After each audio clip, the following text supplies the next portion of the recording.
English कैसे सीखें YouTube channel में आपका स्वागत है। इस क्लास में हम इस स्टोरी के एक एक वर्ड का उच्चारण लिखकर इसे ट्रांसलेट करेंगे और इसकी वर्ड मीनिंग आपको लिख कर बताएंगे। लिखने से वो वर्ड मीनिंग आपके दिमाग में ज़्यादा समय तक रहेगी और साथ में हम आपको ग्रामर से जुड़ी, टेंस से जुड़ी छोटी छोटी बातें भी बताएंगे, जिससे आपको इंग्लिश लिखना, पढ़ना, बोलना और समझना धीरे धीरे आने लगेगा। इस वीडियो में मैं एक एक वर्ड का उच्चारण भी लिख देता हूँ, जिससे आप आसानी से इंग्लिश पढ़ सकें और उसकी वर्ड मीनिंग आपको मैं लिख कर बताता हूँ, जिससे आपको पूरी स्टोरी अच्छे से समझ में आ जाए। मेरे स्टोरीज में, मेरी टॉपिक्स में उस तरह के वर्ड्स और सेंटेंसेस होते हैं जो आप डेली बोलने में यूज़ करते हैं और वो आपको आसानी से याद भी हो जाएंगे। अगर आप ये वीडियो पूरी देखते हैं तो आपको ढेर सारी वर्ड मीनिंग और बहुत कुछ इंग्लिश में सीखने को मिलेगा। इसी के साथ आप कर दीजिए इस वीडियो को लाइक और मैं करता हूँ शुरू। इंग्लिश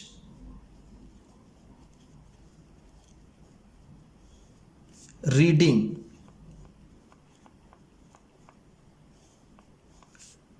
क्योंकि ये वीडियो रीडिंग के साथ साथ ट्रांसलेशन की भी है। There was an old man. एक बूढ़ा आदमी था। वॉज का मतलब है था, एन का मतलब एक। अब देखिएगा यहाँ पर ओल्ड है, ओ का साउंड आ रहा है जो हिंदी के स्वर का साउंड होता है, इसलिए यहाँ पर एन लगा हुआ है। ओल्ड का मतलब होता है बूढ़ा और मैन का मतलब आदमी। हिज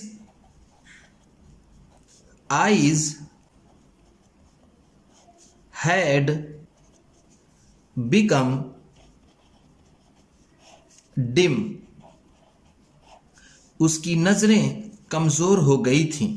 हिज का मतलब होगा उसकी, आईज का मतलब यहां पर आंखें ना कहकर हम इसे नजरें कहेंगे। क्या? नजर या फिर नजरें। हैड बिकम हो गई थी। बिकम का मतलब होता है होना और डिम का मतलब है धुंधली या फिर कमजोर। उसकी नजरें कमजोर हो गई थीं। He could not here properly. वो सही से सुन भी नहीं सकता था। ही कुड नॉट हियर, वो सुन नहीं सकता था। प्रॉपरली का मतलब ठीक से या फिर सही से। हियर का मतलब होता है सुनना। कुड नॉट है तो नहीं सकता था। एंड और हिज नीज ट्रम्बल्ड, और उसके घुटने कांपते थे। ऐसे तो नीज का मतलब होता है घुटना, लेकिन हम यहां इसे कहेंगे पांव या फिर पैर। ट्रम्बल का मतलब होता है कांपना और उसके पांव कांपते थे। When he sat, जब वो बैठता था। when का मतलब है जब, ही का मतलब वह, sat का मतलब बैठता था। sat sit का सेकेंड फॉर्म है। sit का मतलब होता है बैठना और sat है तो बैठता था। at the table, मेज पर। टेबल का मतलब क्या होता है? मेज, और एट का मतलब यहां पर होगा पर। जब वो मेज पर बैठता था। ही हैड डिफिकल्टी, उसे परेशानी होती थी, उसे कठिनाई होती थी। डिफिकल्टी का मतलब है परेशानी या फिर कठिनाई। परेशानी या फिर कठिनाई। हैड का मतलब होती थी। इन होल्डिंग, पकड़ने में। होल्ड का मतलब होता है पकड़ना। इन होल्डिंग है तो पकड़ने में। द स्पून, चम्मच को। स्पून का मतलब होता है चम्मच। ही स्पिल्ड द सूप, वो सूप गिरा देता था या फिर उससे सूप गिर जाता था। स्पिल का मतलब होता है किसी भी तरल पदार्थ का, जैसे दूध, पानी, चाय का गिरना, तो उसे बोलते हैं स्पिल। यहाँ पर हम इसे कहेंगे गिरना या फिर गिराना। गिर जाता था, सूप का मतलब soup on the table cloth, मेज पोश पर। टेबल क्लॉथ का मतलब होता है मेज पोश, जो कपड़ा मेज पर बिछाने के लिए इस्तेमाल किया जाता है उसे मेज पोश कहते हैं, टेबल क्लॉथ कहते हैं। ऑन का मतलब पर, और या और का मतलब है या। Let it run out of his mouth, या फिर वो उसके मुंह से बाहर निकल जाता था। रन आउट ऑफ का मतलब है बाहर निकलना, बाहर निकलना। हिज माउथ उसके मुंह से, माउथ का मतलब होता है मुंह। His son and daughter in law, उसका बेटा और बहू। सन का मतलब है बेटा, हिज का मतलब उसका, डॉटर इन लॉ का मतलब होता है बहू। उसका बेटा और बहू वर डिसगस्टेड,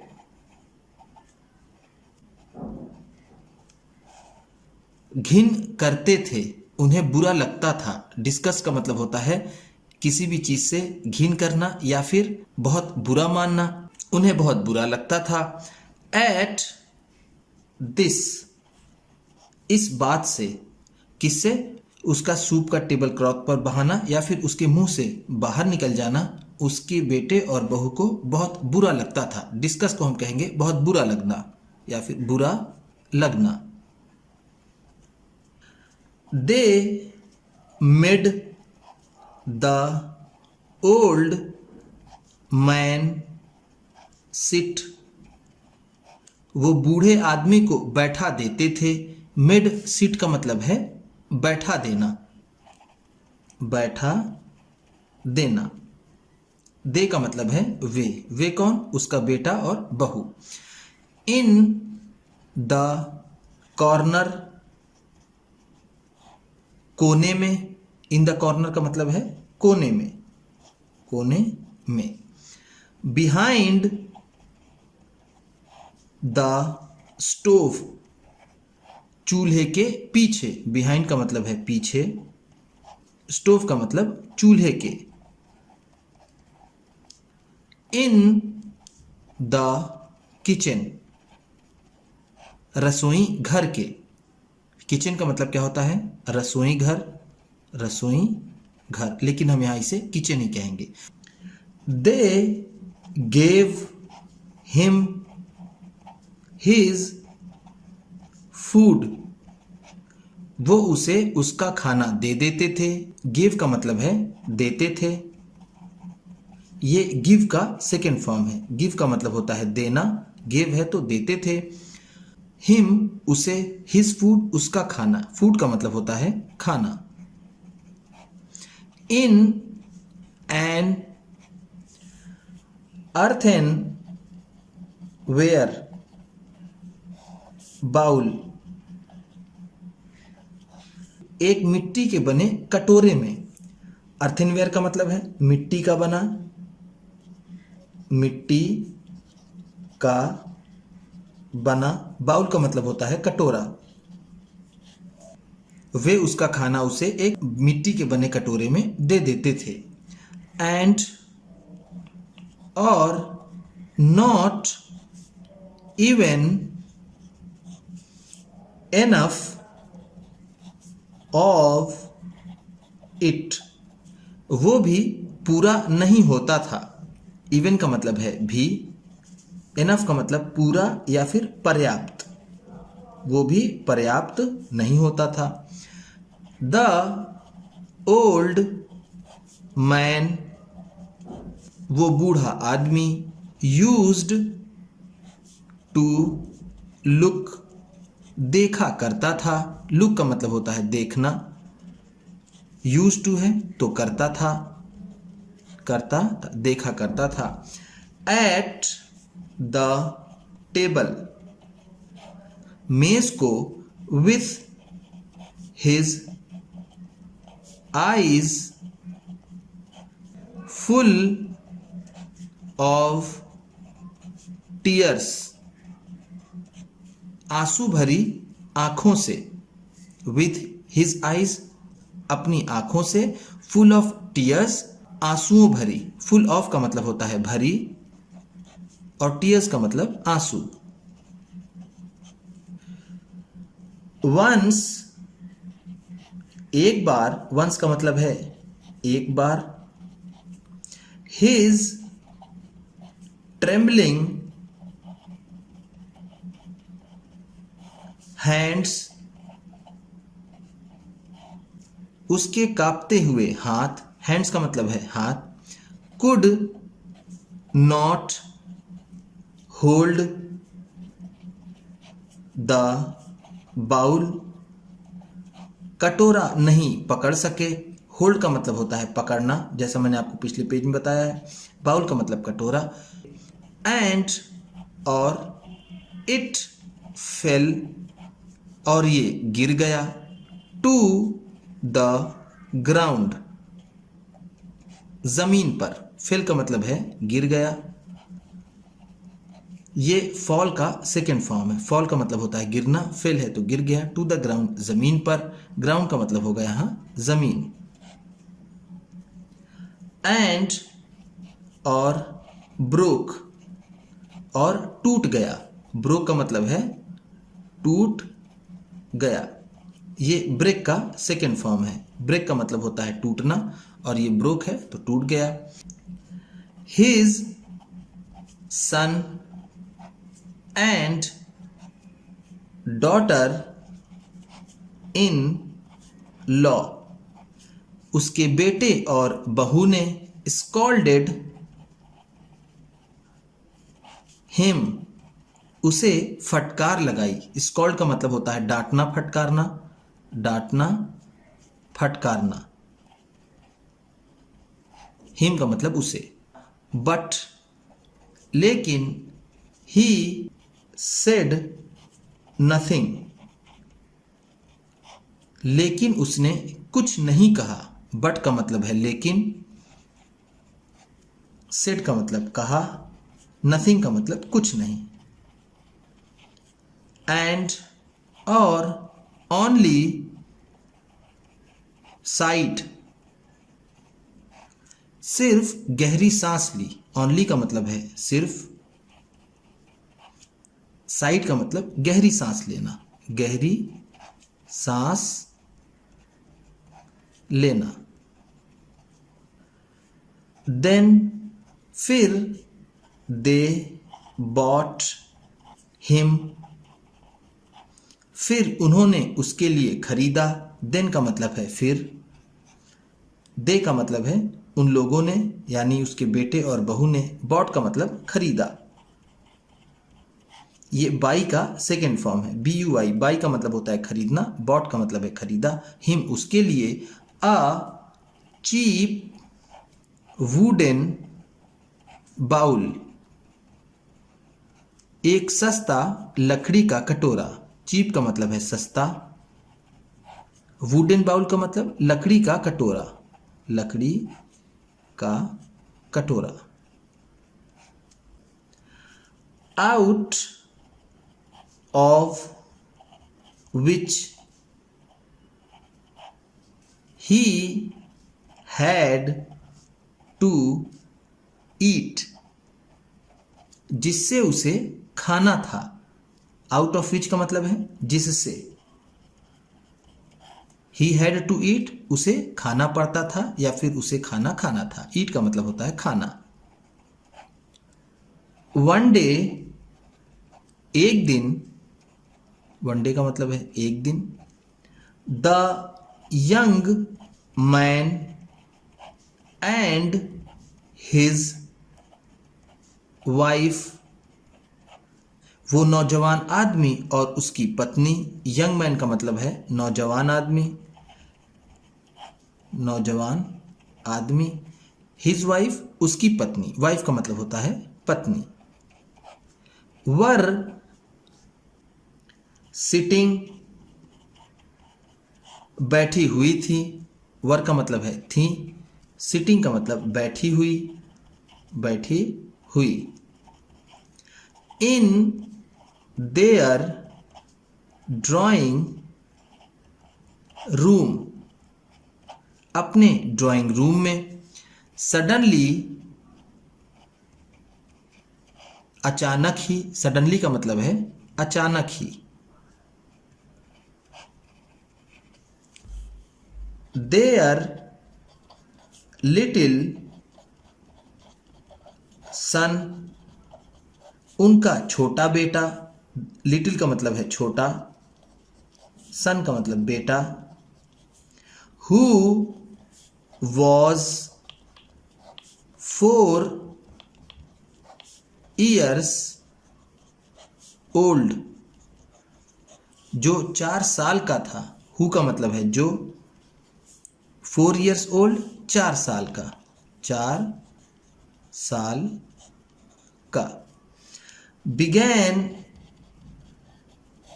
to gather, इकट्ठा करना शुरू कर दिया, began to gather का मतलब है इकट्ठा करने लगा या फिर इकट्ठा करना शुरू कर दिया, began का मतलब होता है लगा, gather का मतलब इकट्ठा करना, इकट्ठा करना, some pieces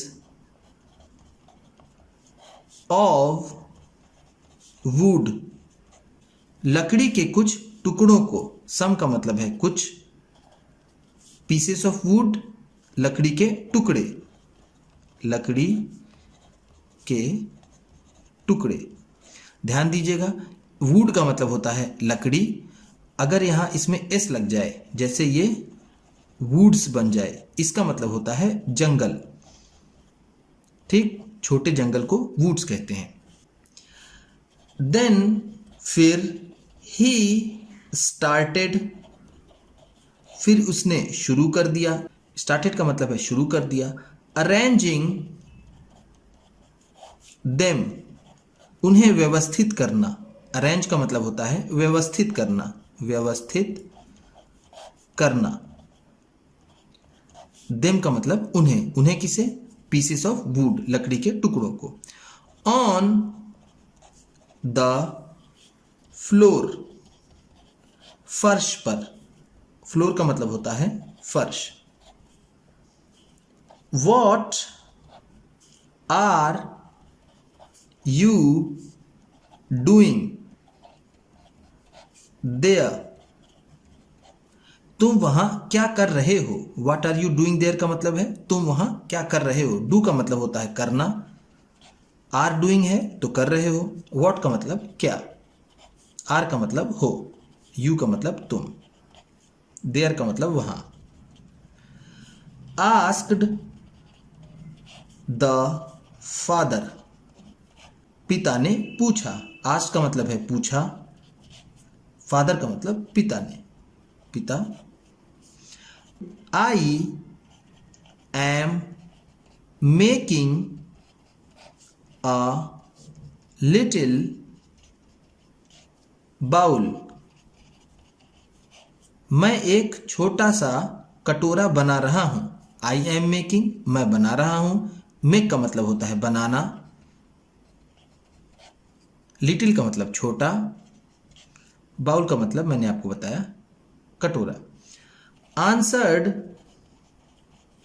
द चाइल्ड, बच्चे ने जवाब दिया, आंसर्ड का मतलब है जवाब दिया, जवाब दिया, चाइल्ड का मतलब बच्चे ने, for father and mother to eat from, पिता और माता के खाने के लिए, when I am I am big, जब मैं बड़ा हो जाऊंगा। मैं ये छोटा कटोरा बना रहा हूं अपने माता पिता को खाने के लिए जब मैं बड़ा हो जाऊंगा। The man and his wife, आदमी और उसकी पत्नी ने, लुक्ड, देखा, एट ईच अदर, एक दूसरे को। ईच अदर का मतलब होता है एक दूसरे को, एक दूसरे को। लुक का मतलब देखा। फॉर आ वाइल, कुछ देर तक। फॉर अ वाइल का मतलब होगा यहां पर कुछ देर तक। एंड और बिगैन टू क्राई, और रोने लगे। क्राई का मतलब होता है रोना और बिगन का मतलब लगे, और वो रोने लगे। दे रियलाइज्ड, उन्हें एहसास हो गया। दे का मतलब है उन्हें, रियलाइज का मतलब होता है एहसास होना, एहसास होना। रियलाइज्ड है तो उन्हें एहसास हो गया। How they have been ill treating their father, कि कैसे वो अपने पिता से दुर्व्यवहार कर रहे थे। इल ट्रीटिंग का मतलब है दुर्व्यवहार करना, दुर्व्यवहार करना, बुरा बर्ताव करना। देयर फादर, अपने पिता से। एंड और सेटिंग आ रॉन्ग एग्जाम्पल, और एक गलत उदाहरण प्रस्तुत कर रहे थे। सेटिंग का मतलब होगा यहां पर प्रस्तुत करना,